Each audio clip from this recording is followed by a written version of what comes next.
Millions of people are playing the game of YouTube simultaneously, and a massive portion are trapped in what we call the sea of mediocrity.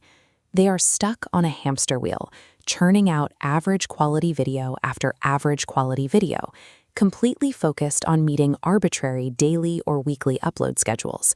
The toll this takes is brutal.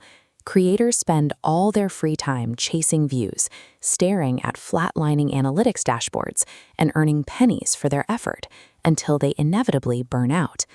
When the growth stops, the immediate reaction is to look for a scapegoat. The easy target is the platform's algorithm, often talked about like a mystical, punitive boss that shadow bans accounts and magically decides who wins and loses. Creators are not burning out because of bad luck or an unfeeling algorithm. They are exhausting themselves because they are playing the wrong game, using a strategy that prioritizes volume over value. The truth is, the algorithm doesn't have a mind of its own. It is simply a mirror for human behavior. Whenever you hear the word algorithm, you can replace it directly with the word audience. YouTube is a business, and their primary goal is to keep people on the platform for as long as possible. The longer viewers stay, the more ads they see, and the more money YouTube makes. If your content keeps people watching, the system automatically pushes it to a wider audience. To win, stop worrying about invisible forces and start learning the mechanics of what holds human attention. As the famous quote attributed to Einstein goes, "You must learn the rules of the game and then play better than anyone else." Growth depends on understanding what actually makes a human being click and stay. This shift from chasing code to chasing human interest raises a practical question. How can a solo creator engineer that interest without burning out? If you drive past miles of identical cows, you stop looking. But if you suddenly see a purple cow, your attention spikes. It is remarkable. The exact same rule applies to online video. Spending a week producing one remarkable video yields exponentially more views and subscribers than spending that same week rushing out 3 average ones. This animated dashboard illustrates the content scorecard, a framework to measure every piece of content on a 10-point scale. Instead of hoping for luck, you evaluate specific, quantifiable attributes: the uniqueness of the topic, the pacing of the edit, the quality of the audio, and the strength of the storytelling. The most critical levers sit right at the top of that scorecard.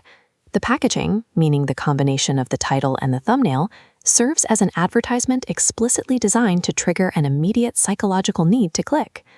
This graph shows what happens immediately after that initial click. Most viewers decide whether to stay or leave within the first 30 seconds. A strong opening hook stabilizes that line and secures the audience's attention. High-speed, flashy editing is one way to maintain that retention, but it is entirely possible to achieve massive retention scores without it. Creators like Emma Chamberlain achieve a high score with minimalist editing, relying entirely on a deep, authentic personal connection with their viewers. By actively optimizing these specific scorecard levers, a video pushes past the background noise and captures genuine human interest. A single highly scored upload reliably outperforms a dozen rushed, unremarkable videos. Once you have a highly scored video, you must connect it to your catalog. Instead of wrapping up your video with a generic pitch for likes, you actively present another related video right as the current one finishes, using an on-screen link. This network map shows how that connection creates an intentional rabbit hole. A viewer clicks one video, then another, and another. The platform tracks this behavior, learns that your content keeps people binging, and starts heavily suggesting your catalog across the site. This bar chart tracks how those views translate into a steadily rising baseline revenue. Because these videos aren't tied to passing news trends, they form an evergreen portfolio. A piece of work you completed once continues to rack up views and generate ad revenue around the clock, year after year. Consider a video breakdown covering the history of Coca-Cola. It might pull only 50,000 views in its first week.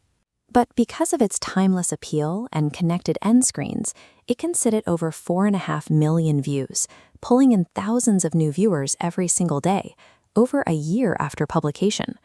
A library of evergreen videos creates a baseline of passive income, separating the creator's earning potential from their immediate labor. You are no longer required to be on camera every day to keep the revenue flowing. This is the exact point where amateurs and professionals diverge. When the first big check arrives, the amateur immediately cashes it out. The professional takes that money and puts it right back into the channel. Jimmy Donaldson, known as Mr. Beast, scaled his channel into an empire using this exact model. Rather than keeping his early earnings, he poured every dollar of revenue straight into funding the next, more ambitious video. This compounding system forms the reinvestment flywheel. You take the revenue from your evergreen portfolio and you hire freelance specialists, a dedicated graphic designer for thumbnails, or an experienced video editor. A professional whose entire job is video editing will cut a tighter, more engaging sequence than you could on your own. You immediately improve your video's quality score, and simultaneously, you buy back hours of your own schedule. With those extra hours freed up, you can focus on researching better concepts and writing stronger scripts. You increase your production speed without dropping your standards, which naturally generates even more revenue to feed right back into the start of the system. This continuous economic feedback loop transforms a struggling solo hobbyist into a self-sustaining production company. At the highest level, you are no longer manually editing clips or tweaking thumbnail fonts. You step back and act as the CEO, directing a team of specialized talent and guiding the overall creative vision. Once the content engine is automated, the creator has the capital and the freedom to launch lucrative side quests. Using a massive, engaged audience, creators like KSI built their own physical products and scale them into massive external businesses. Beyond the social aspect of the platform lies a highly scalable digital economy. The most successful creators treat their channel as a business infrastructure rather than just a personal profile. By optimizing for quality, constructing a portfolio of evergreen assets, and aggressively reinvesting in a team, a creator stops playing the game of YouTube and starts owning the board.